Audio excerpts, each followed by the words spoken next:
After years of letting the country's farmers mostly plow and seed their fields by hand, Zimbabwe's government has started large-scale mechanization of its agriculture industry, which has suffered from low productivity for years. The equipment comes from Belarus.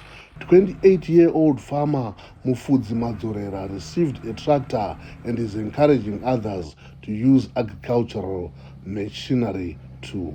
I managed to do over 100 hectares of land. I ripped it and plowed it at my own time, at my own pace. And it's way better than hiring out. Hiring out, it consumes time and honestly, it becomes more expensive. Owning your own tractor is cheaper because the government of Zimbabwe is then giving us an option whereby you can pay for this in a period of 5 years. Belarusian President Alexander Lukashenko visited Zimbabwe on January 3rd, bringing with him 1,000 tractors and other agriculture equipment. Но мы готовы всегда помогать вам. Despite the distance that separates us, we are ready to cooperate with you, to get everything you need, to give you a helping hand, anywhere, anytime, help you address all the issues, all the problems that you have. Belarus is the subject of US and European sanctions for supporting Russia's war on Ukraine, something Zimbabwe's president addressed.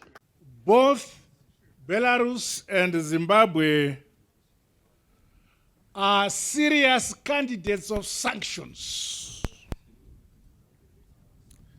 So it is not surprising to see victims of sanctions cooperating. The US, the EU, and other Western nations imposed sanctions on Zimbabwe's leadership in the early 2000s following reports of election rigging and human rights abuses. Political analyst Alexander Rusero explains why he thinks Zimbabwe has turned to Belarus.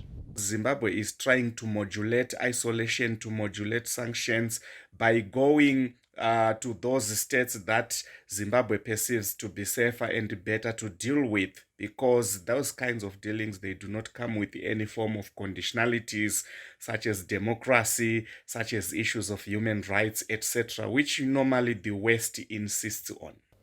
Agriculture was once Zimbabwe's economic backbone until the land reform program of late President Robert Mugabe drove experienced farmers off their land in the early 2000s and sent farm production into a downward spiral. With help from Belarus, the government hopes it can revive the sector and rejuvenate the long-struggling economy. Columbus Mavungam for VOA News, Harare, Zimbabwe.